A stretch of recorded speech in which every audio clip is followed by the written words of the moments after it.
What's up? Welcome to another episode of Spill the Beans. Today I'm sitting down with my good friend Christina Krause. She owns a company called Postal Impact.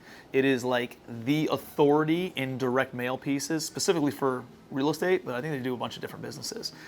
Christina's an absolute firecracker. She's a very good friend of mine. I've known her for several years, and she's an absolute rock star. So she's very insightful, has a lot of wisdom to her as well, and has a lot of really good stuff going on. You guys are gonna love this episode. Let's go sit down with Christina Krause on Spill the Beans.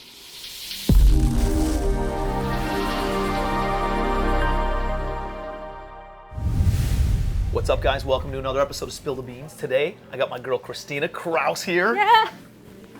One of my favorite humans. I wouldn't one of? edit that. She can't know that I said that. No, I'm taking issue with one of my favorite. favorites. Take that. One of my favorite acquaintances I've ever met. And so as I mentioned, you guys, Christina's got a big data, media, outbound mail company, and I've known her for several years, and looking to do some really awesome stuff together too. So anyway, she's in town for Patrick Riddle's Mastermind, and so we're able to sit down and spend a little bit of time together. But thank you for being here. Absolutely, thanks for having me. So let's dive right in. Okay. We're talking just offline for a second, but you got a lot of good stuff going on. Tell me about your entrepreneur road and how you don't, not that you don't like multifamily, but a bad multifamily deal. But yeah. I want to go down the road of how you became an entrepreneur first, though. Okay. Right? Because one thing I want to dive into is like being a female entrepreneur in a very heavily male-dominated industry, right? Real estate is heavily male-dominated, and you were the only female at this mastermind, right? Yep. So, like, let's talk about how did you become an entrepreneur first? Okay, all right. So I started in corporate America. When I graduated, I was going to go into law, and I wanted to go into corporate law. So I graduated, and I was working for a company at the time called MBNA. MBNA has since become Bank of America, but I was raised, I cut my teeth in the corporate world. So I started as an educator, and it was just something that I picked up. Speaking and that kind of thing was always just something that really resonated with me. So I started as a telemarketer with a corporate company, and within, a few months, I became their educator at the site that I was at. I graduated from educating other telemarketers and walking them through that 2-week kind of education process about what we sold and that kind of thing. And it's funny because I graduated from high school a year early, so I was young. I was pretty young. So when I graduated from high school, I knew I wanted to go into law. And I went to college, majored in English, was accepted into Emory Law to go to law school. And because I had worked for MBNA for 4 years, they were like, okay, I actually graduated from college in 3 years, so I was still young. I was 19, 20 years old, and I was going to move to Atlanta to go to Emory Law and work for them in their corporate law department. That was where the corporate law department was. And I think they recognized the child in me. They were like, you're a little immature. Yeah.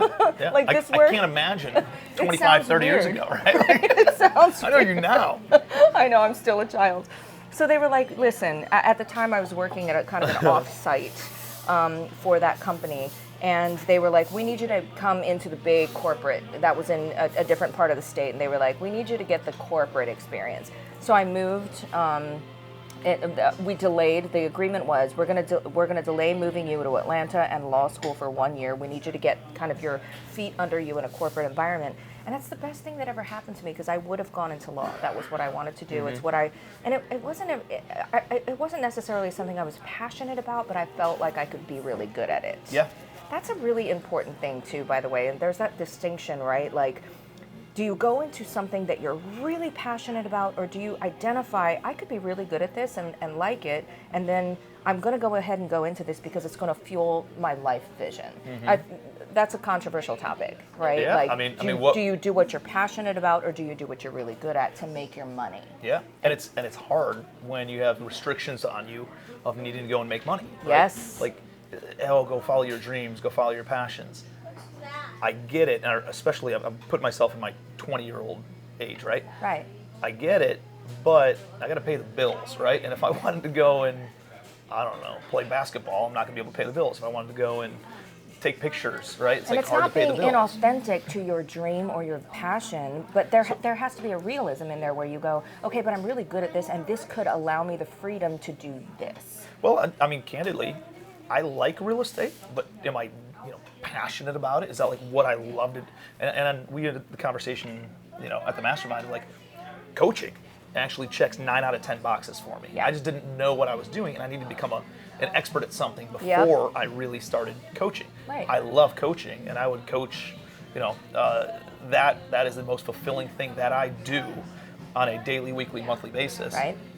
But I don't know, could I have become a coach earlier on? Would people respect what I had to say? Would they trust what I had to say if I wasn't an expert in any one given thing? I don't know. How could you have even trusted or respected what you said? There's Right. a degree that you kind of feel like, no, I mean, if I'm going to be like a fraud, good at, right? Yes, I need to be good at this. So I accepted that. It didn't, I remember I was 2 weeks away from moving to Atlanta, and at a moment's notice, they said, we want you to work here, and I got it. I was like, honestly, when I went and looked around their offices, I was intimidated by it. Yeah, for I sure. was young anyway, but I was also young and immature. I never lost the immature part, but I was like, okay, I get it. I get that I need to have this experience. I never left. I worked for MBNA. I ended up working there for, I don't know, almost 15 years. But I started working there when I was 15, so I wasn't that much older. While I was working in corporate, I always knew in the back of my head that there was something about real estate that sat right with me. It just felt smart, and I always knew I wanted to do it. But I was like, yeah, but that real estate is something that you do. Because back in the day, because I'm old, back in the day. You're not that old. I mean, you're older. I kid. I'm sorry. Back in the day, wholesaling wasn't a thing. It wasn't like that. It was like, if you get into real estate, you're going to get into real estate to kind of buy and hold. Maybe there was a little bit of flipping going on, but that wasn't a big topic of discussion. It was Carlton Sheets. It was no money the Industrial down. Revolution hadn't occurred yet, so like we had to, we had to figure this out. Listen, I might have invited the old statement, but you don't have to go back. There was no middle into class, the right? No. All right. I'm sorry. Keep going. So I got in. What's funny is that at the time I was working at MBNA. I went on vacation with my family and I saw Carlton Sheets infomercial. I don't even know if they have infomercials Late anymore. night, having some 2 drinks, o'clock and in then all the of a sudden morning, comes on. and I always knew I wanted to get it, so I bought it and then I set it aside. I never even cracked the box for I would say almost 2 years. That's a whole nother lesson in and of itself. But I set it aside, mostly just because in my mind I was like, that's something I'll do one day. Yeah. So I was working and managing a department at the time. I was training somebody to take over managing that department because I was moving to another department. And so they said, hey, listen, I was on the night shift. They said, we need you to just be at your desk, but not looking at the systems, not doing anything. You're just there in case something blows up. So bring a book, do something. Brought the Carlton Sheets course in. So That's pretty good. I spent That's a good setup. I spent all night reading the Carlton Sheets course. The very next day for me, that was, I came home from work, but I had the day because I was on the night shift.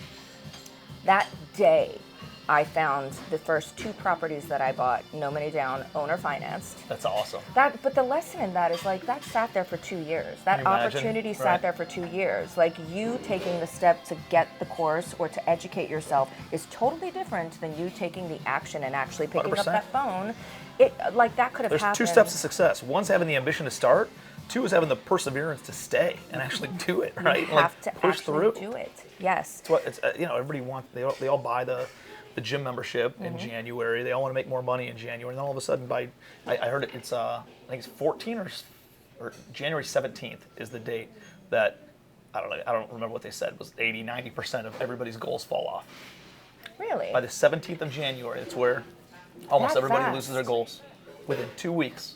So okay, but let me just, I'll stick a pin in where we are so I won't forget where we are, but what do you think is the differentiator between the people that stick past the 17th versus what is the thing that pushes someone beyond the 17th versus not? Well, I think it's either massive desire for something else or it's massive fear to not have what they are still in, right? Or massive pain. Pain, yeah. Right? It's either massive pursuit of pleasure or too much pain in the current, and I gotta get out of it. I mean, that's it's too easy to get comfortable. It's too easy. Like it's the whole why situation probably, right? I think you have something that means more than getting outside of your comfort zone and creating a new habit. But that's the beauty of like that 75 hard that you've seen so many people do.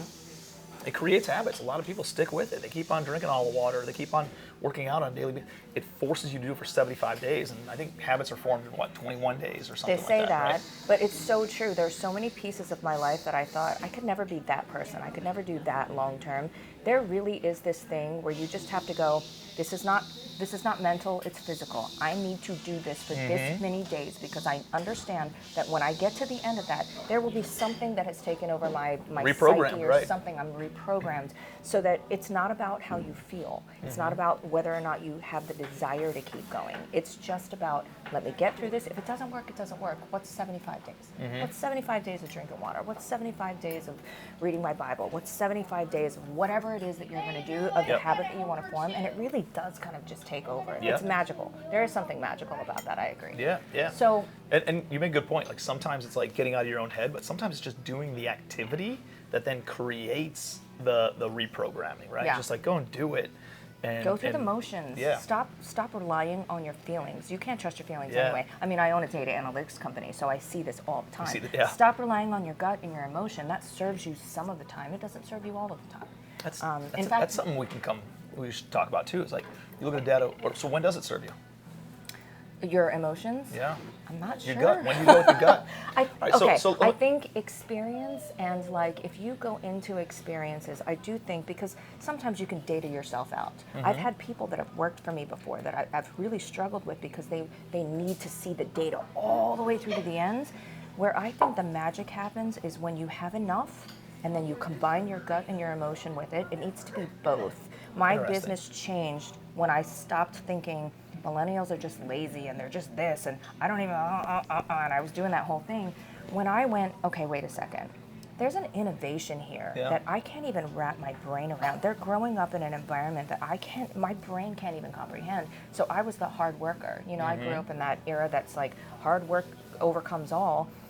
I think the mistake with either side of that is that you only value one of those. So if you only value experience and hard work and you don't embrace innovation, you're missing out. In the same way, I think sometimes the younger generation makes the mistake of 100%. going, I have to break everything down, nobody's smart, nobody knows anything except this.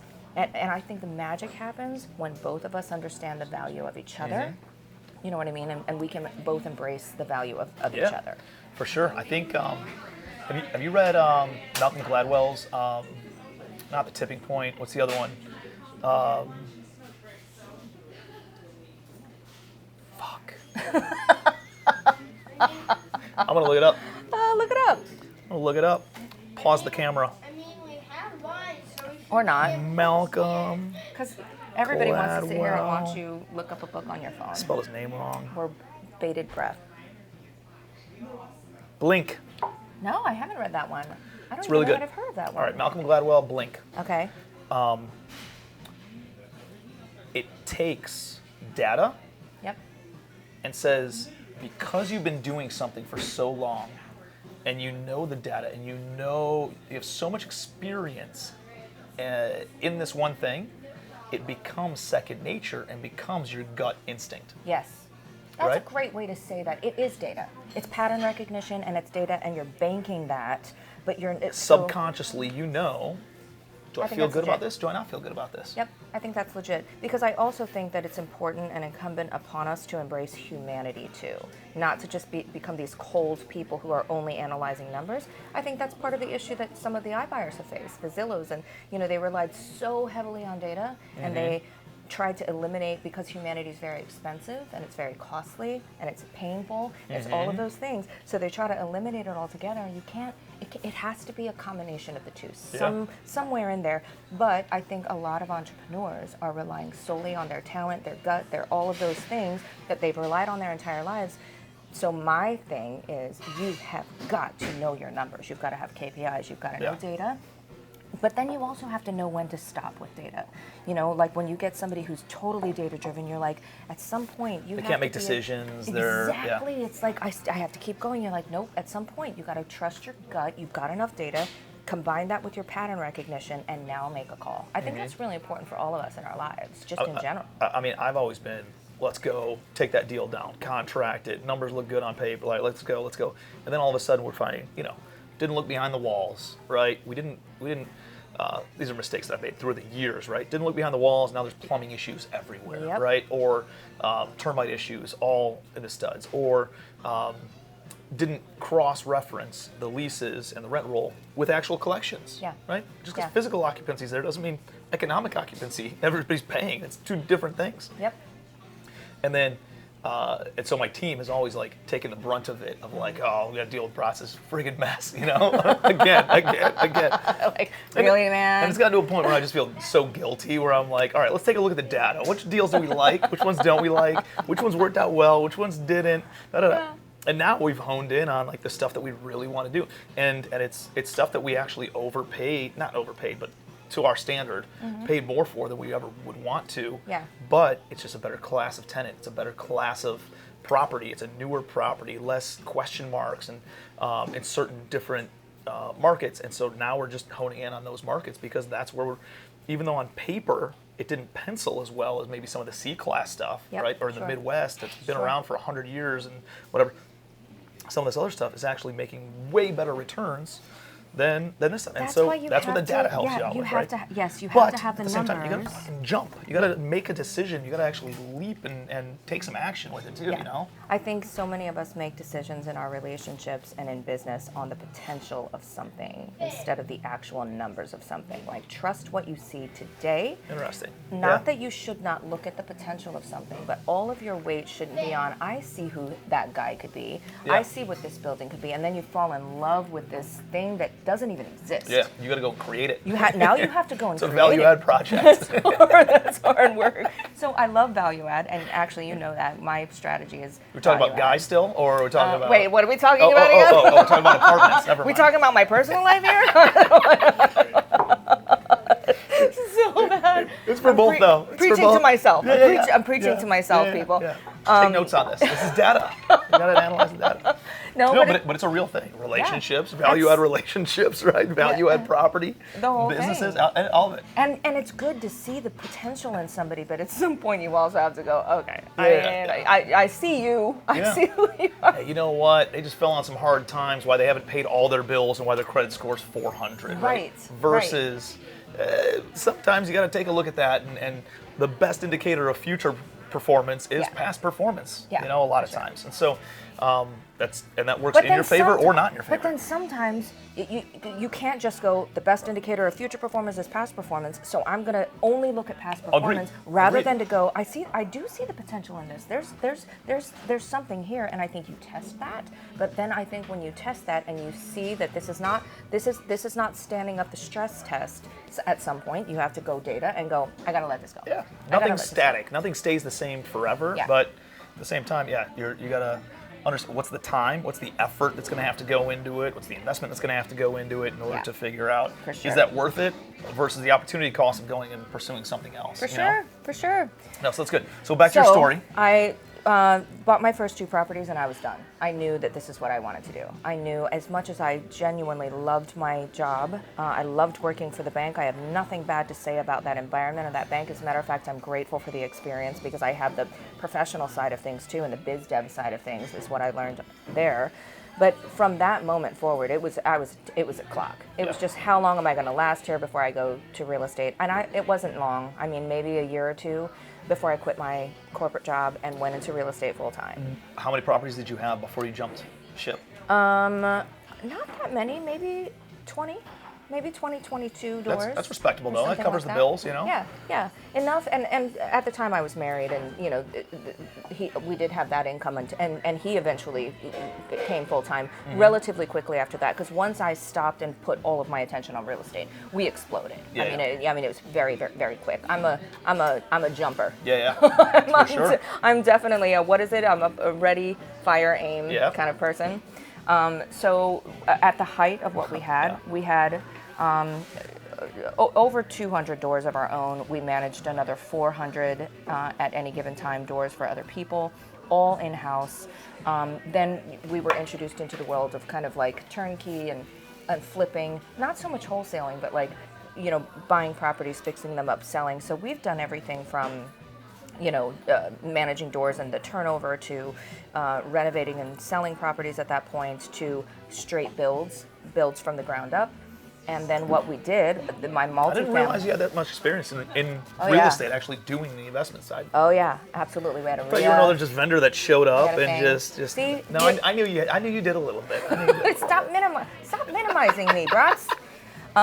So You're there just kind of hang out. Let's grab drinks, guys. All right. So we ultimately got into a project, and at the time, think 2004, 2005, okay? Yeah. So at the time, it was very popular to buy an apartment complex, a smaller complex, condo them off, Yeah. That sell was the the thing back then. condos and make a ton of money. And for us, it was like, man, this seems like a natural progression for us. This is easy. Like now we all have it all. I mean, we had, like 20 unit buildings or 8 unit buildings or those kinds of things, but we'd never had an 80 unit apartment complex before.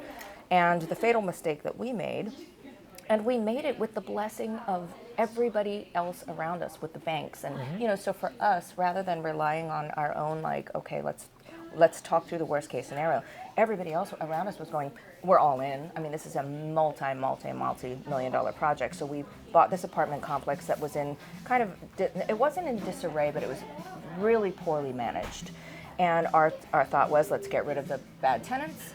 Let's renovate each of the units. Let's condo them off. We went through that entire process, which was huge. Did you kick out everybody all at once? We kicked out everything to about 10% of the people because there was a little strategy. We were like, we knew we had to get rid of the bad renters and the people that were going to eliminate people from wanting to buy a condo in an upscale kind of condo. So we kept some just to kind of keep our heads above water with a few things. A little bit of holding costs, carrying costs, a couple. Yeah, right? but it was probably 60% occupied when we bought it, and we took it down to 10% occupancy.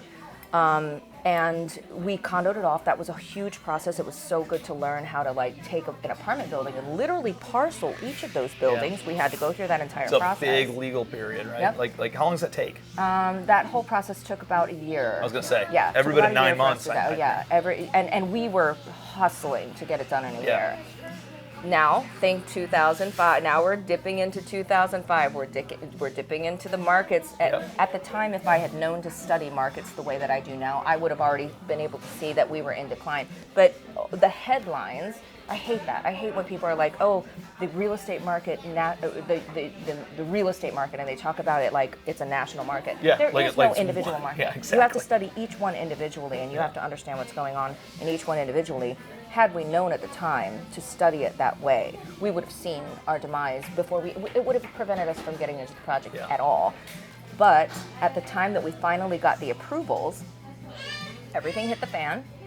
Condo financing went away unless you were more than 50% owner occupied. It was gone. So even if we could attract people to buy a condo, they could not get the financing. We could sell to cash buyers only, and it was ridiculous. So rather than to just cut our losses, we had formed the companies properly. What we should have done is seen the writing on the wall, but emotionally, we just went, nope, we've got to make this work. We can figure out how to make this work. So you start pulling money out of your pocket in order to just keep on all carrying of the this. other things, this whole empire that we had built was now being used to fund this thing. Throwing good money after bad. Throwing good money after bad. If we had cut our losses, we would have served even the investors who were involved, because we were trying to protect them. We were trying to protect all kinds of things.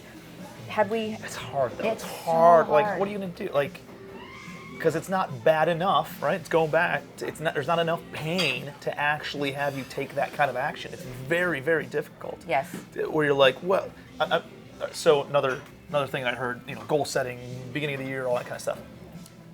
People who, there was downtown, some major city, and everybody came out and they wrote their goals on this big ass wall. Yeah. Right. And so if it was a optimistic goal, they wrote it in green, right? Okay.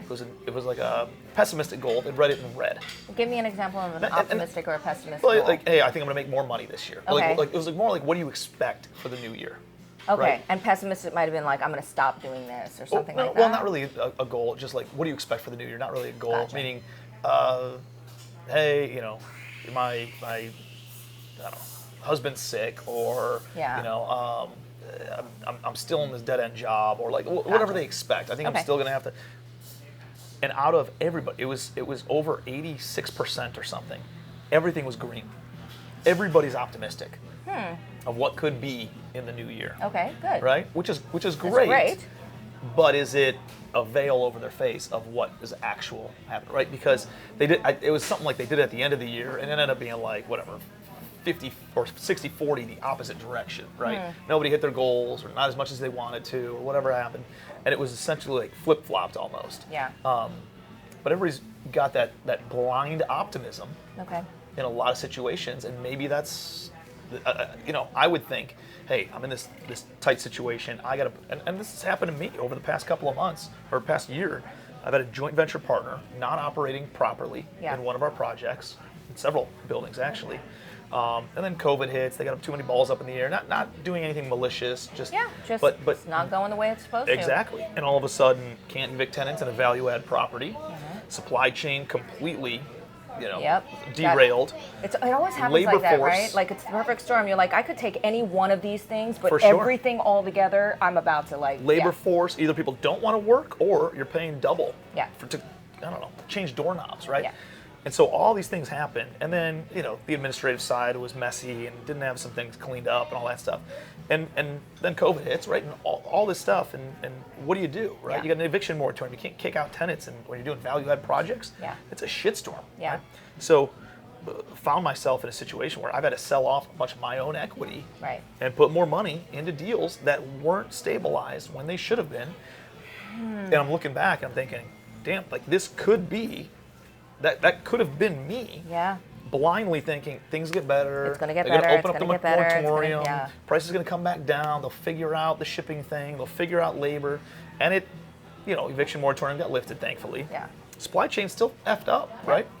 Labor force, way more expensive, right? Like, two of those three things are still a wreck, and fortunately, the market stayed real strong. Yeah. And there's a lot of money on the sidelines, so we were able to sell a bunch of the property, get out of that, and get a bunch of my money back. Yep. And be in a but good you spot. get- But but you- that could have been me. That could have been me. That'd been like any one of us, right? And here's the thing. I do think you hit a point So how do you sometimes not though run where into that? Right. I think you hit a point where the right decision is a solid decision. Period. You don't second guess it. You don't do anything. You didn't end up trying to stay in those projects. You said, I'm going to put this money in, but then as quickly as I can, I'm going to get out, and then I'm just going to wash my hands of this. Yeah. I'm not saying that was right or wrong. I walked away from lots of foregone profits if I would have hung out of the property and really gotten it to the finish. But I realized there were a lot of projects that we had that were all in the value add phase, and there's Yep. no chance that we could have seen all of them through to the finish line. Yep. Right? So at least we were aware enough of that and said, hey, let's cut the head off this snake, and this one, and then focus on renovating these and getting those refinanced. And so there's still two of them that are paying my ass right now, but for the most part, we've cleaned up, 85% of all the headaches that were Yeah. out there. But the point is, like, when do you actually draw the line? Like, I don't know, what if the market did start tilting? Do I just give that one back and That's hey, the stuff that absorb takes it? you down, because Yeah, that's it's what tough. we did for 3 years. We languished in that. Well, what? There came a point when we just needed to make a decision, and that would have made it right. And as entrepreneurs, I think we're so skillful at that. Like, once we make up our minds, sometimes it's the right decision, especially when you've dallied in that maybe for way too long. It disempowers you in everything else you do, because now you're questioning everything. Like, eliminate some of those question marks and just go, it is a yes or a no. And then that decision will make it right. Anybody can criticize what you did and go, okay, but let's play this out. You could have made this. No. You don't understand. All of the other ways that this was negatively impacting everything else that I did was not worth the opportunity to potentially turn this around in a certain kind of way. And I think that of habits and things like that too. That's why I like the idea of just saying, for 75 days, I'm going to do this. And I don't care if what happens is people go, I'm going to lose weight. So they're 40 days in and they're like, I haven't even lost any weight, so screw it. No. Right now, what You understand the compound effect. your you know? decision has to be your decision, and you have to go, nope, I'm going to make sure that this decision is right. I'm going to stick it out, and if it doesn't work in the end, then I'm never going to wonder whether or not I did the right thing because I stuck it out. I know definitively that didn't work, so now let's move on to something else or whatever. You know what I mean? I've seen people do 75 hard, and they do 30 days of it, and I'm like, dude, if I do 30 days, I can do 75, and they stop. Yeah. No, you can't. Yeah. 75 days is 75 days. There's other holidays that pop up. When I did 75 hard, 70 of the days were pretty easy to do it. Yeah. There were like 5 days in there that were hard as shit. Travel days, birthdays, my own birthday, my son's birthday. There's cake everywhere, right? Like there's, you go on vacation, you're out, everybody's drinking on a baseball game. Like it's very, very difficult. Holidays, all that stuff. 100%. Like, and you got to go through all 75 days to really get tested that many times because it wasn't that hard most of Those 5 it. days were the most important Exactly. days, because what people don't, I shouldn't say what people don't understand, as if I understand it, because I make this mistake all the time, is, that's just this. The cost of making that one decision and the negative impact it has on every single other area of your life, that's messing with your brain, as it should. Your brain goes, wait a second, you just violated something, your commitment that you made.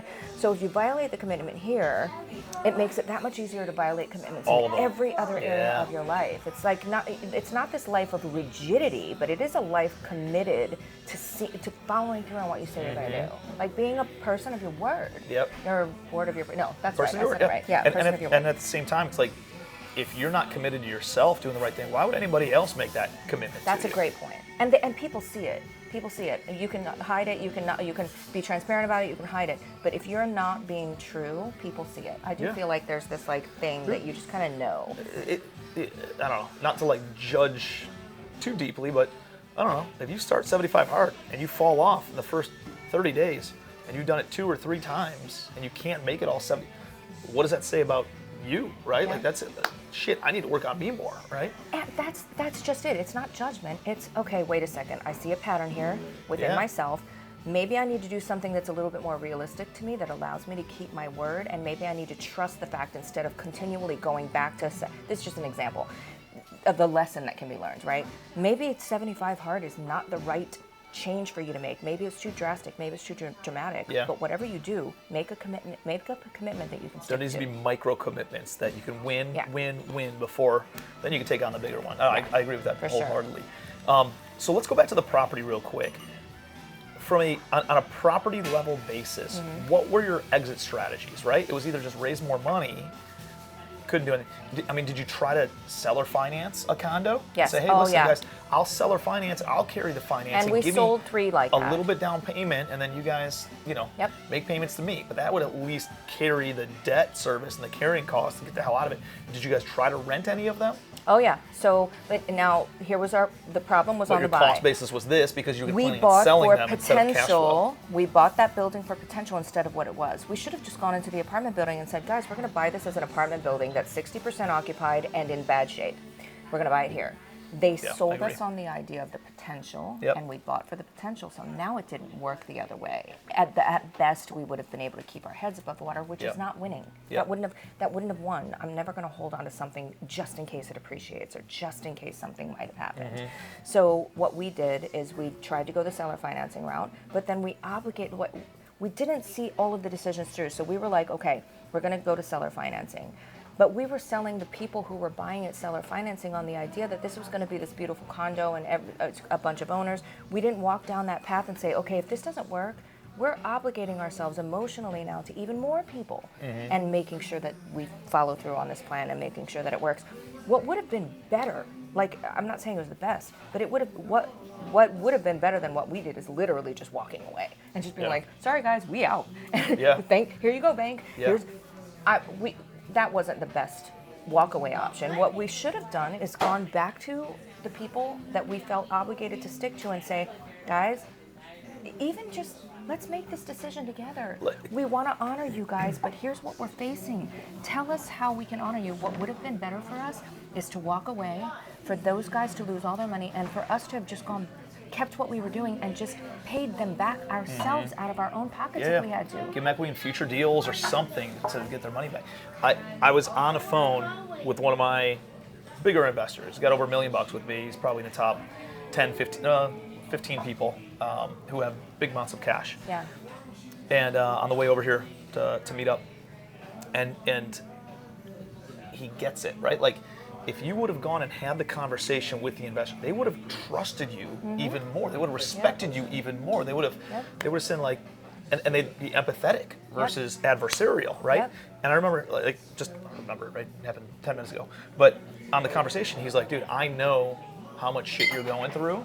He goes, I know, or how much shit you've gone through over the past 2 years. I just want to say thank you because I was an operator. Yeah. I know what it's like managing C+, B- kind of properties. Yep. I know what it's like, he goes, I can't even imagine, because he doesn't do it anymore, but he's like, I can't imagine what you guys have gone through. And I know there's a lot of stuff behind the scenes that you're not even disclosing, and you're just kind of absorbing yourself because of how ugly this stuff has been. Yeah.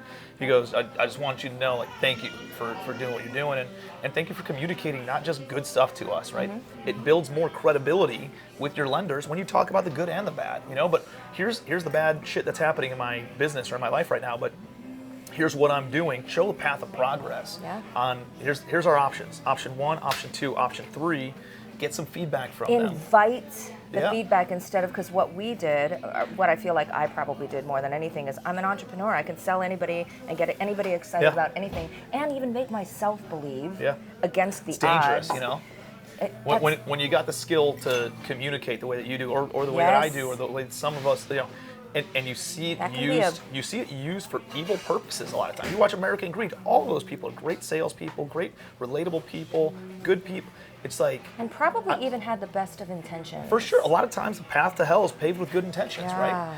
And so, and some of them are just fucking evil people, right? But some of them meant well and then tried to just keep the head afloat, right? And raise more money and paid off other investors and did all that kind of stuff.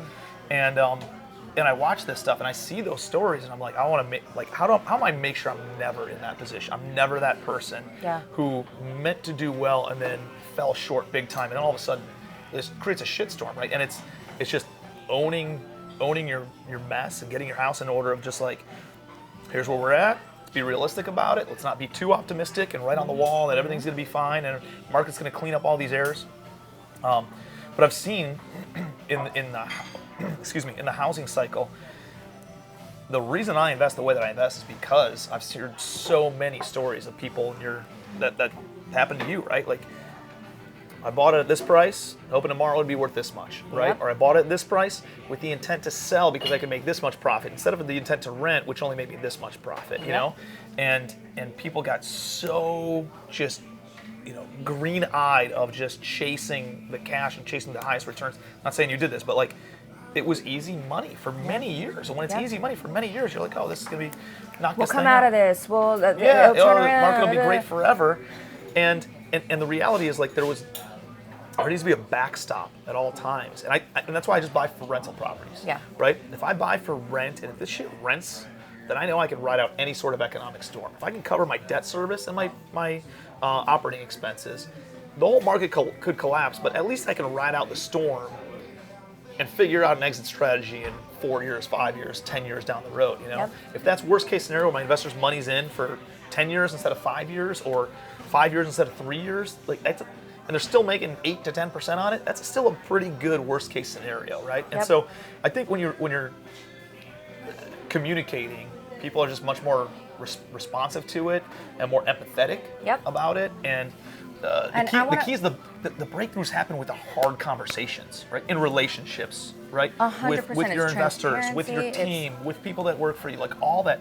The breakthroughs happen with the most difficult conversations, and we build them up into these big stories in our head. We don't want to have them, and we keep on kicking it down the road because we think it's going to be painful, but it's way more painful if you don't just hit it in the face, right? Just have that conversation. That said, to something that would serve, both of what I know is important to you and I, it's wise counsel even. So there's the transparency and there's the making sure that you're having the discussions, but I'm telling you right now, and this is why I'm so passionate, and I know you're passionate about masterminds. I am immensely passionate about coaching and mentoring and masterminds. Had we been in that mastermind world or coaching world, our coach or mentor would have not allowed us to do that deal. people, if you invite wise counsel in, they can see so much more than you can when you're in the weeds and you're overwhelmed and you've got all of those things. That's what mastermind groups do. It allows you to say, here's what I'm looking at. And it sucks, especially when you're excited about something and people are like, oh, no, wait, okay, hold on. Have you thought about that? Have you thought about that? It's critical. You need wise counsel. You need to. Like, we are, like, most of us grew up in a moment because of our natural ability where we didn't really, growing up, we really didn't, it's not that we didn't need it and we wouldn't have found value in it, but we kind of paved our own, we're like, it's not rogue, it's like, it's the person that can just kind of figure it all out on their own and do it really, really well. Yeah. And that served most of us through high school, probably even college. But we're transacting in a time when I think community and collaboration and all of that stuff is absolutely critical, because there's so much happening and changing all around you so fast that there's no possible way that one human being can absorb all of that and then process all of it the way that they should. You've got to be in a mastermind group or have a mentor or a coach that can help, you know, add the color that needs to be added. It's like when we were in the room yesterday. How many of us, like, somebody said something and they were like, here's what I'm struggling with, and we were like, okay, but blah, and it's something that you could have thought of, but you can't think of everything. Yeah. You can do anything, but you can't do everything. You can't, and you can't see the picture when you're inside the frame. No. You need an outside perspective, and a lot of when you're inside the frame, you're emotionally attached to certain things. You can't cut. You know, we talked about sunk costs, right? Yep. And people saying, "Oh, well, I've invested this much time into it." Doesn't fucking matter. Doesn't matter, right? If it doesn't work, you got to cut ties. That's a sunk cost of doing business. Move on to something else that's more productive. You know.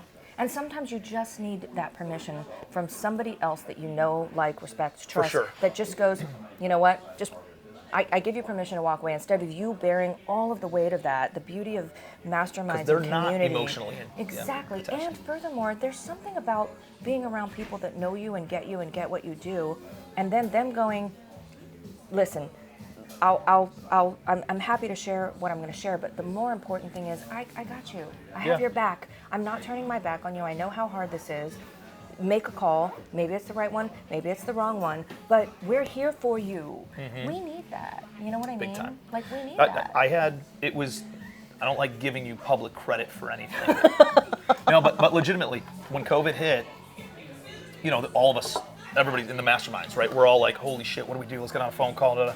And something you said, you're like, listen, now's not the time to start cutting costs from a mastermind, right? And you have no skin in the game. Right, I don't have a You don't own the mastermind. mastermind. Yeah.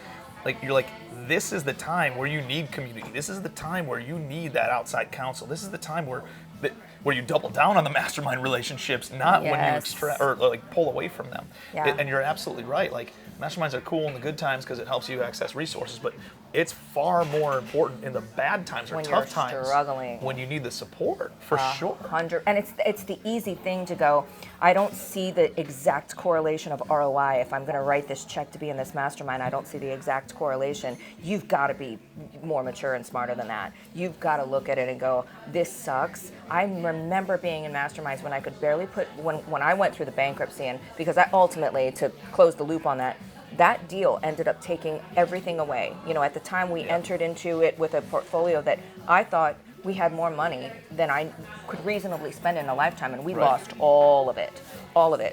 I remember being in a mastermind group at that time, barely able to put, you know, I went through a divorce at the time, so I had my kids and the whole thing, and I could barely put food on the table, and I was like, It's a lot of obstacles. no, I need this. I mean, I'm paying a mastermind fee and could barely pay my bills. That's how important it was. And if I had not had that, I promise you, if I had not had God and worship and masterminds, which is kind of a weird little mix in there, I wouldn't have survived. I mean, church is like a mastermind for spirit, right? Yeah, yes. it's, you know. Yes. You got a mastermind for business. There's masterminds for relationships. There's masterminds like you need it in all those different pillars of your life. Yep. You know. Yep. We need each other. We need to sometimes we just need to. We were just talking about this, like. What is more important to me in business than anything else is that I am absolutely thoroughly committed to just having fun and creating like lasting relationships and laughing and if I'm not going to have fun doing it, and you've seen me live this out, I don't want to have anything to do with it because that community and those relationships are what make all of it worth it. Without it, it's just something that I'm doing. We could do anything. Yep. Even if we limit ourselves to real estate, I know for sure that you and I would feel the same way, that if real estate collapsed, and we faced that during COVID, all of us were biting our nails when nobody knew what was going to happen. What if real estate goes away totally and completely and entirely? I'm not the slightest bit afraid that I will find another way to make money. Yeah, 100%. So why, if that's true, then why do we place so much emphasis on just the grind, the daily grind, rather than going, no, the key to being massively successful is making sure that at the same time you're feeding your soul and you're just having a good time and laughing and having so much fun. Because when you come out of those moments when we're all just hanging out and laughing, you feel like you can conquer the world. You do. And you can, because you have the strength of that, like going That's a into great it. point. You Yep. have to have it. If you're not in a coaching group or a mastermind, or you don't have a mentor, you're not surrounding yourselves. Show me your friends and I will show you your future. Yep. If you're not surrounding yourselves with the people that feed your soul and make you want to be better, and it doesn't have to be, they make me want to be a better business. You make me want to be funnier. You make me want to love harder. You make me want to be a better parent. Whatever. Anybody who can inspire that inside of you, you make me want to be better in some way, I think makes you a massively successful business person. Hands down. I agree. Like the first thing when people come to me for business and wanting me to do marketing, one of the first questions I ask them is, are you in any kind of mastermind group?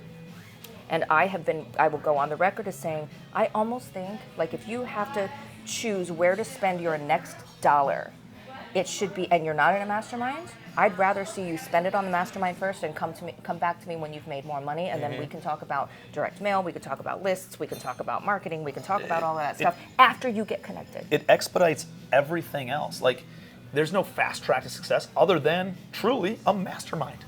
Can you, like, you've been in business, I've been in business, right? You have your business relationships, I have my business relationships. All of a sudden we connect in a mastermind.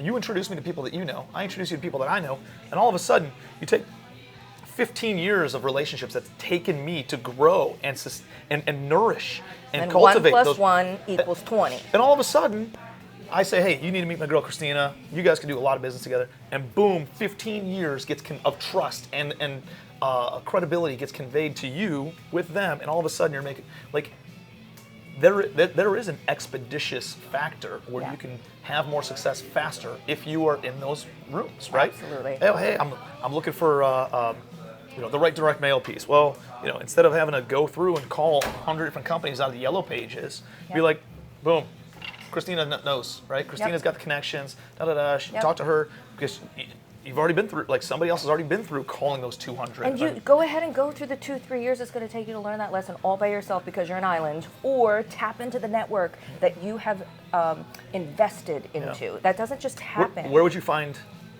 the best like, how would you find a mastermind? How would you suggest somebody goes out and finds a mastermind? Yeah, you need to find your people. And how do you know it's exactly? Yeah, you need Go to ahead. find, because there's so many masterminds, right? There are the masterminds that are really serious, and then there's the masterminds where you're goofing off. Yeah. And then, obviously you want to make sure that it's relatable to what you're doing. And I also think that it is important that at least a segment of the mastermind is transacting at the level that you are. For sure. Because if you're otherwise, because we care about each other. If you're in a mastermind, Transacting at the level that you are transacting No, at, or where you want to be transacting? at least at where you are, but certainly Yes. at where you want to be, because otherwise you will discredit the feedback that those people give you. It's very difficult when you're transacting on a level way above someone else and they're trying to give you advice. It's hard for you to really embrace that advice because you're like, I'm not really sure if we're on the same page here. Yeah. You're not minimizing them or trying to make them feel like less than. But I think you need to make sure that you find a room that you're intimidated by. And more importantly, because that's not difficult to do because there's a lot of really smart people out there, I'll take your mastermind. When I go to your mastermind, it's intimidating. I mean, and I know what I'm doing and it's intimidating, but that's a good feeling. But you have to go a step further. It's not just, you cannot jump into a room like that and go, okay, I'm here, change my life.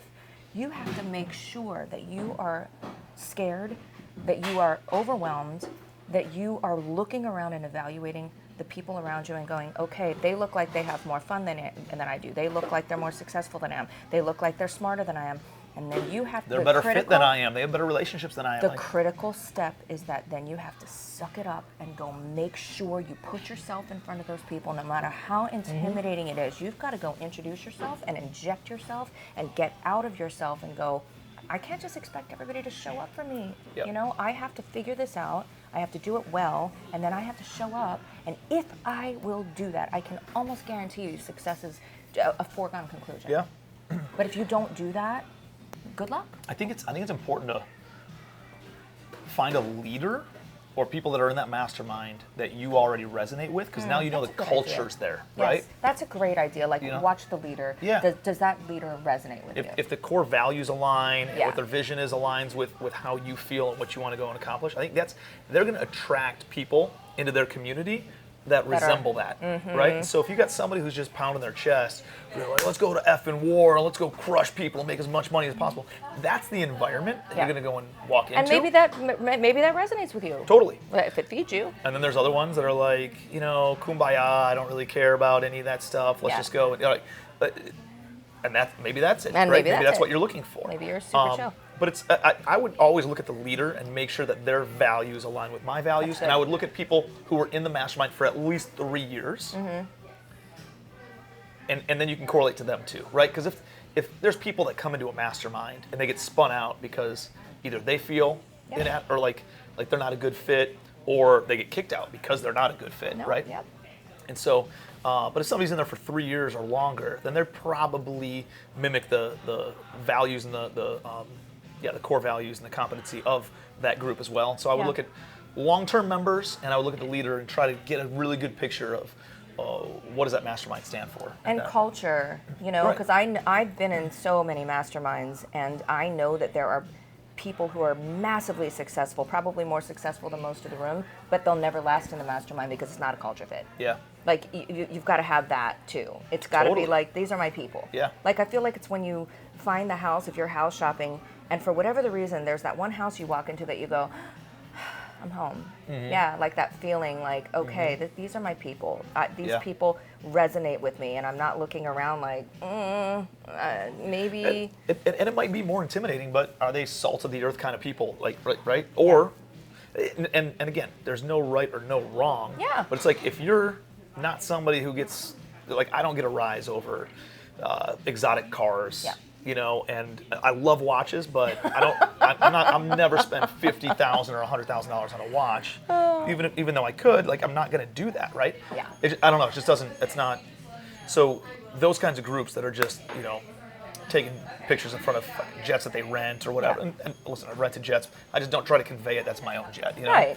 Or you just don't want that to be the leading kind of like indicator of the person that you are. Yeah. I just want to be as authentic as possible. And I think from the people that are in my mastermind, I know that they're super authentic people, and it just makes me really proud because, I know they're super authentic. So that way they think they know that I'm super authentic, and because of that, we're a good cohesive force, and like you attract people that are like the leader, and so it depends on what are you looking for? Identify what you want and. The kind of people that you want to surround yourself with. And there's groups out there for all of it. For all of it, for everybody. Like, if at the most basic level, somebody who's not tied into this world at all but happens to be watching the podcast, like, if you're like, but I don't know anybody, like, where would I get started? Like, there's, if you ask. I was just going to say, go on Facebook, ask, start, but you have to make a point. It's not going to find you, and if it does, it's probably not going to be the perfect fit. You have to make the decision that I am going to look for, and I'm not going to stop looking. I'm going to get discouraged as I seek this, but you'll figure it out. If you decide you're going to figure it out, you're going to figure it out. I mean, we all know that about ourselves. When we don't figure something out, it's because we haven't committed to it to the level that we need to. Because if we did, we would figure that out. Knock on the door, right? Yeah. Doors of opportunity are open to those who knock. Yeah. You have to knock. You have to go and actually put in a little bit of effort. But I mean, you just find a Facebook group that is doing whatever you want to be doing and ask, hey, what are the best masterminds that you guys would suggest? Yep. Who do you think I should follow? Who's got an And event? let's face it, if you're in multifam, I mean, there's a lot of good ones, right? I've been in multifam groups. I'm in other real estate groups. I'm in e-commerce groups. It's just I think it's important to be in multiple, right? I was just going to say that. I think it's very rare that it should only be one, because I think it's good for you to go, okay, I like this one for this, it feeds this part of me, but I also like the perspective that this one gives me. Again, what we said, you need more than just one perspective. I think so many of us find one thing and then we're like, okay, I got to just do this. No, do all of it. You should have multiple irons in the fire, all of which serve each other. But just being putting your blinders on, I think that's dangerous anymore anyway. I've had people join my mastermind and then they go, hey, I've been here for a year, I'm gonna go try out another one. I was like, go do it, so you have something to compare it to. Yes. Right? Because you're gonna come right back when you see how much we deliver versus whatever other one you're looking at, right? Yeah. I think it's important, and that's a building wisdom and building, the bottom line is growing we need each other. as a person, and you got to go through some of that stuff. Yeah. And I don't burn bridges over it. It's just it's fascinating, right? People, when they only have one thing to compare it to, they really discount that one thing. Yep. All right, so let's keep full circle. All right, so on the data side, specifically two things. We'll see where the conversation continues to lead, but one is you are a data expert, right? You guys put out data for some of the biggest hedge funds, institutional buyers, and the biggest real estate investors in the entire country. Yeah. You handle all their direct mail. You see the data that comes in from that through, because you guys have access to all their CRMs and everything. We track all the way through the pipeline, and then what we're doing is we're using data to identify what are the characteristics, what are the common characteristics of distressed home sellers, and then we're using that data to pull lists and then to go, to the people that hopefully nobody else is, we're going under the rocks and saying that. Dissecting data to a level that nobody else does, right? What are you seeing? So you said, hey, if I would have seen the data back in 2005, then I wouldn't have done that deal or whatever. Yep. As you're reviewing the data, what does it look like? Like, where does it look like on a micro level? What does it look like on a national level? Yep. So post-COVID, what I would say is that we've seen this, and very few investors do this. The bigger investors will chase yield anywhere in the country, right? And that is very limiting for a lot of investors, because there's a degree that they need to transact in their backyard, and I understand that. But what you should be doing then is studying your market on a micro level, right down to zip codes.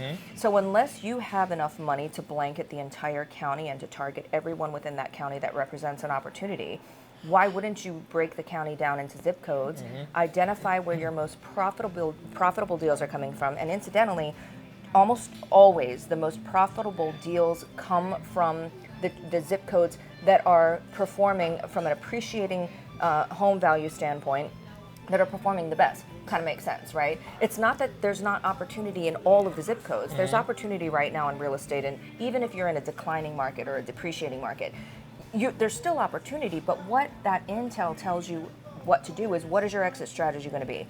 If the zip code that you're transacting in is depreciating in value overall, and by the way, that happens. Like that, we've seen that post-COVID more than we ever have. It's not a county that's appreciating. No. The county overall might be appreciating, but there are zip codes that are causing that, and then there are zip codes that aren't helping that. The value of understanding what's happening and studying the market on that level is it gives you your exit strategy. So if the property values in a zip code are declining or depreciating, get rid of it. Well, wholesale it. I'm not saying it doesn't represent an opportunity, but don't buy and hold it. Or don't take a 6, 7, 8 month rehab on it. If that's the intent, then that's probably not the best exit strategy. Maybe you do buy and hold it, right? Yeah. Or, who knows? Yeah. So number one, studying the markets has become very important, and it's not difficult to do. You just have to do it. It's not that difficult to do. There's even software and programs out there that will allow you to do that really easily and elegantly. The second shift that we're seeing is pre-COVID, the demographic of the person who was selling their home was definitely a little bit older. The demographic of the home, or the makeup of the home, what the house looked like, was older homes built prior to a certain level, owned longer. I mean, really common filters that everybody still uses are like, they have to have owned the home for 7 to 9 years, it has to be built prior to this year or whatever. That has been turned on its head. We've seen the age of the home seller open up significantly. So it's not just 68 and above anymore is your primary target. It might be 53 and above, or 45 and above in some instances. And then also, I've encouraged people to just remove the number of years owned altogether, because that has been completely turned upside down. Interesting. It's okay. Like, people are selling now. They bought 2 years ago. They're selling now. So the question. There's so much equity that's been built up in 2 years. People can sell now Yeah. and actually make money even after paying closing costs, realtor fees, and everything else. Yes. So I think it's more just like, hey, how do we make sure, like, what are some of the filters that I've used for a lot of years that everybody's using that I could lift, that allows me to touch a segment of the population that nobody else is going after? Then the other shift that we've seen, which we've seen in multifam, we've recently done with you the direct to seller multifam campaign. And what we are seeing is that people are now wanting this journey. We call it journey marketing. So they don't just want this in and out and a touch.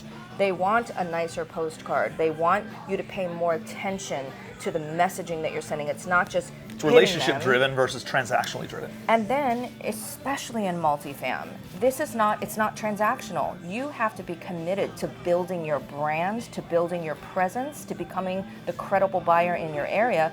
That takes a lot of discipline, because that means that, with the multifam direct, we're marketing to every single 5+ owner with the intent of going, hey, this is not like I'm going to send out 500 postcards and I'm going to get a deal. That's not the way that it works anymore. You have to be committed to saying, I'm going to send a postcard and then a letter and then maybe a value add newsletter, and I'm going to repeat that process. I'm going to have a website, that I'm going to stay in front of this person and add value where I can, so that when they are ready to sell, I have cemented myself in their brains as somebody who's not a fly-by-night. Because especially in multifam, we see so much of that, especially when multifam became the headline. I feel like there's so many things that are headlines right now, but 2 years ago, let's call it, when multifam became the new thing that everybody wanted to do,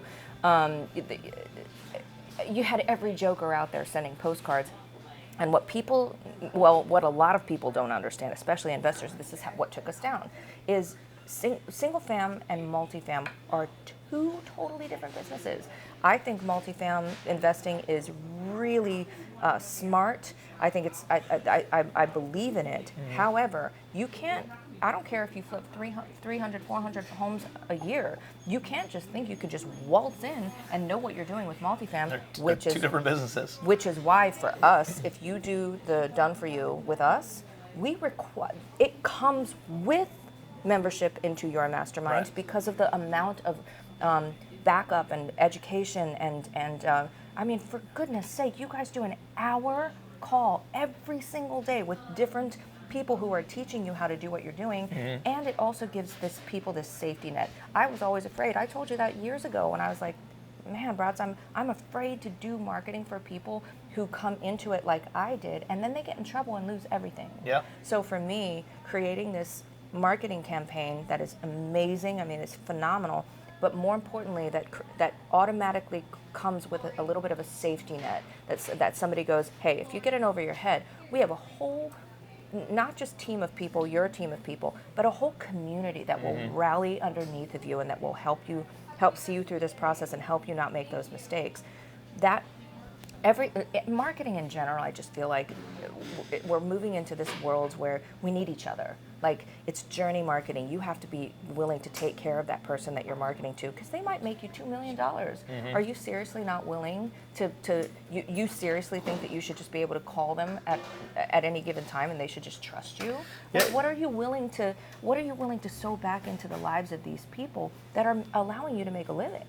I mean, the good news is, like, you can make short-term money by wholesaling a 5-plex or a 10-plex or whatever, and you can take that down, flip it out, make a few $100,000, pay for 5 years of marketing, right? At the same time, you're planting the seeds, right? Like those relationships that we've been talking about. It's like you're planting the seeds over and over and over for month after month after month. My goal today is different maybe than my goal, 4 or 5 years ago when I first started getting into multifam. I wanted to make sure there's food on the table, but I wanted to and make some money up in a shorter amount of time.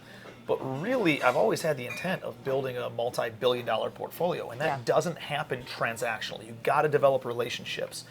And if you become the expert in that zip code, the authority in that zip code, and you build these relationships. It might happen in a year, it might happen in 5 years, it might happen in 10 years. Yep. But what happens when the largest landlord in that zip code says, you know what, I'm going to put my portfolio on the market and sell, 8,000 doors. Yep. You know what, Christina's been contacting me consistently. We've developed a relationship. She's provided so much value. I know she can execute. She's not a come and go, and just fly by night. She's been around and established herself as an expert in this zip code. Yep. Let me call her up. That way I don't have to sell it through brokers, Yeah. right? I know she's going to perform. I don't have to worry about all this other nonsense. And then you get that phone call from a landlord that all of a sudden quadruples your portfolio size or doubles it or adds 50% to your portfolio because they say, hey, take the whole thing. Yep. Let's cut a deal, right? Those are the relationships Absolutely. that only come from developing long-term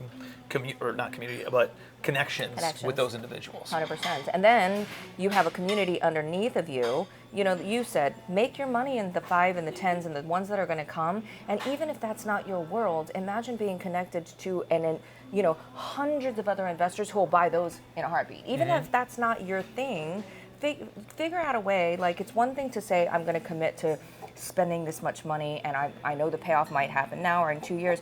Why don't you create something underneath of that as well that pays those bills so that it's not so painful every month when you're writing that check? Right. And find a way, to tap into a community, because I've heard people say, well, that's a whole other business and then I don't have the buyers for that.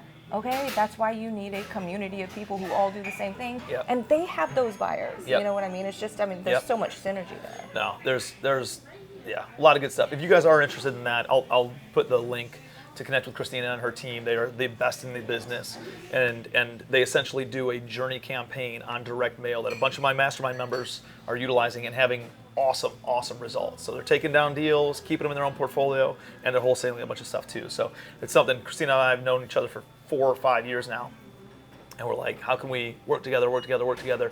And we came up with something that is best in class at a, very reasonable price point for what it is and how much value it delivers, you know?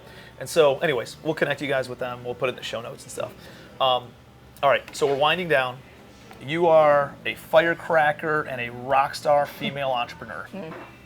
About 25% of my followers on I can look at analytics on Instagram and stuff, right? 25% of them, at least on Instagram, I don't know what the demographic is on Facebook or whatever, are females. Yeah. Right? In a very heavily male-dominated industry, right?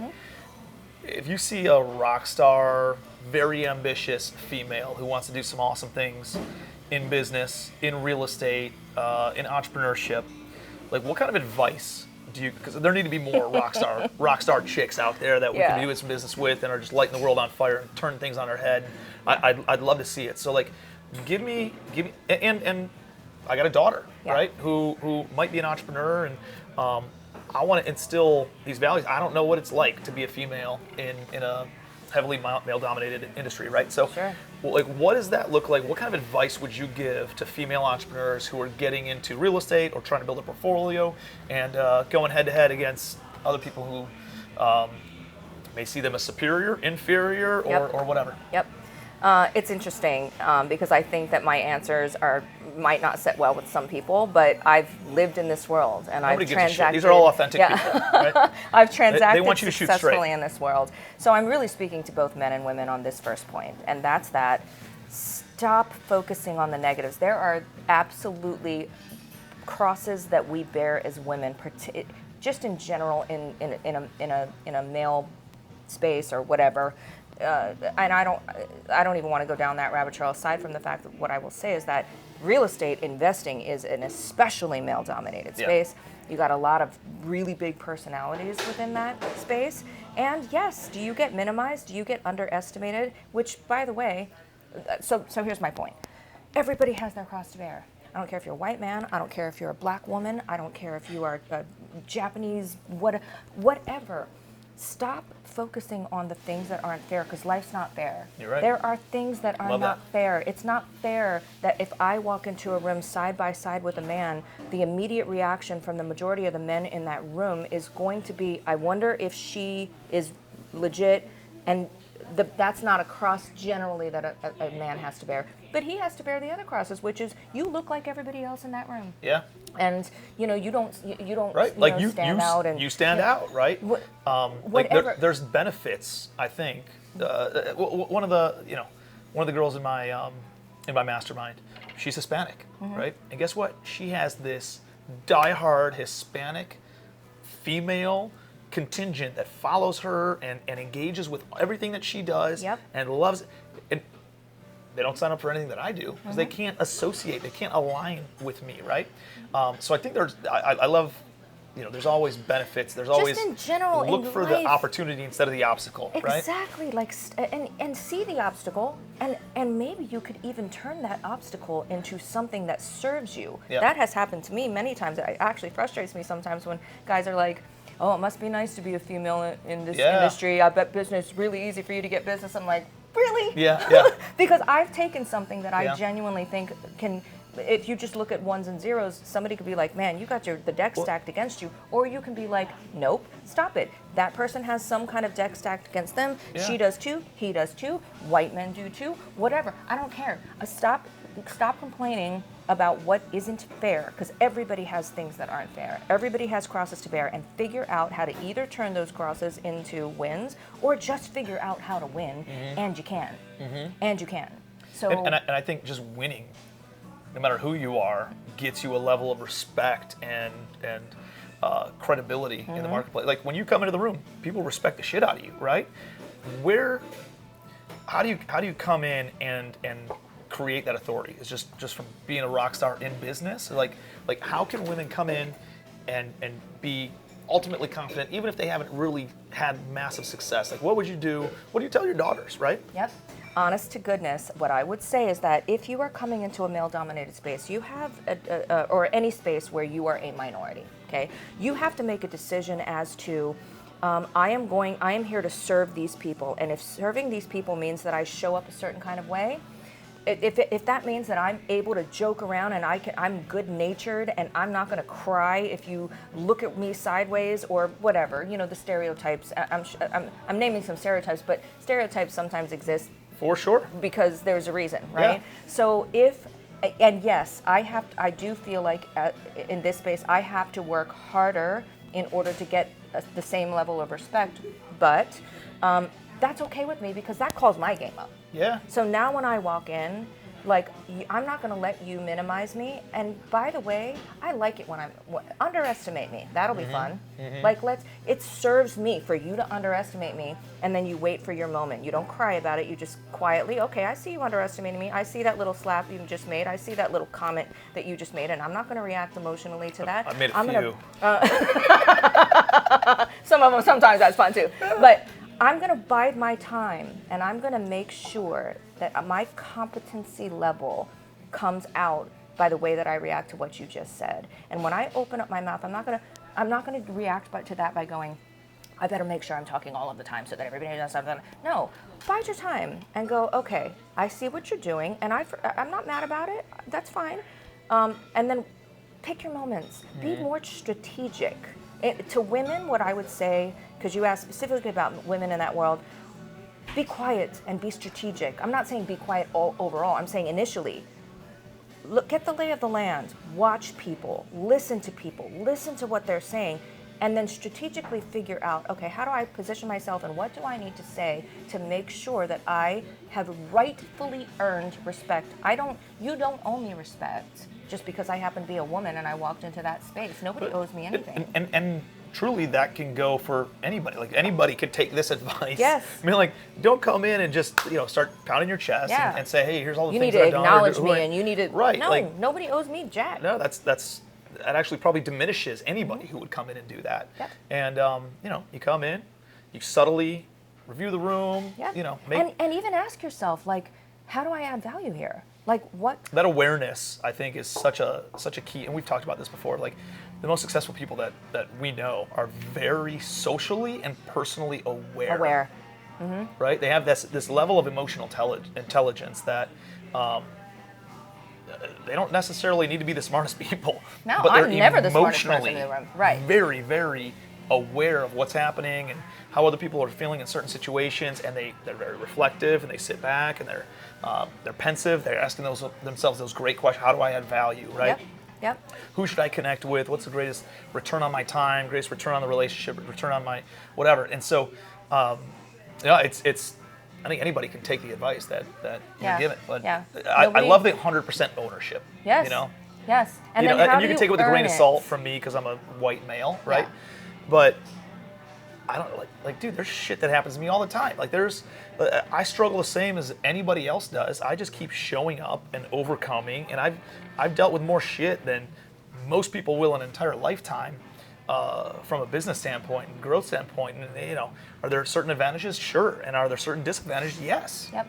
Yep. But how do you play into just ownership and overcoming those obstacles instead of using them as an excuse or a way to a crutch to go and lean on? Yes. Stop demanding, start earning.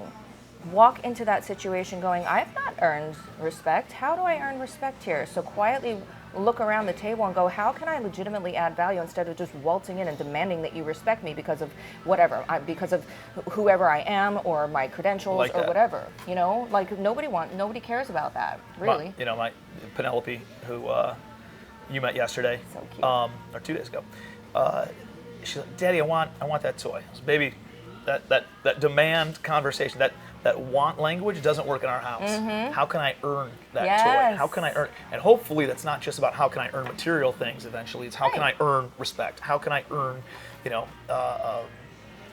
a healthy lifestyle? How can Yes. I earn better relationships? How can Yes. I earn it's when you come with a mindset of it's 100% on me to reach a level of whatever you want to achieve. That's Not entitled to anything I haven't Now you can't earned. complain. Now you Yes. can't point fingers. Now you can't have baggage. Mm-hmm. When you say, where I am is 100% based on the decisions that I've made, the rooms I put myself in, the relationships I've connected with, what I ate or didn't eat, right? Did I exercise or did I not exercise? Yep. When you take 100% ownership, and yes, things happen to all of us, but it's not about what happens to us. It's about how we respond to what happens Yep. to us. And you take 100% ownership over that. That is the biggest differentiator over successful people and And unsuccessful think people. about it even this way, just to kind of close that loop. You get what you like. If you're not happy with your body, the chances are you've earned it. I mean, there are exceptions on either side Right. of that. You know what I Right. mean? If you're not happy with your relationship with your spouse, you better look at it and ask what you've done to earn that Yeah. fractured relationship. If your business is a not great doing point. as well as it could be, what did you do to earn what's happening right now? And how can you make sure that you make whatever tweaks or changes that you need to make to make sure that you're worthy of earning something any different than what you have right Yep. now? Like, Yep. you're not entitled to it. Earn it. Love it. Work for it. I love Yeah. it. Kind of goes back to the whole compound effect, right? Yeah. It's either working for you or against you. Yeah. How are you making your decisions on a daily basis? But anyways, so good to hang out. Love it. Always awesome connecting with you. I'll get you guys Christina's contact information in the show notes below.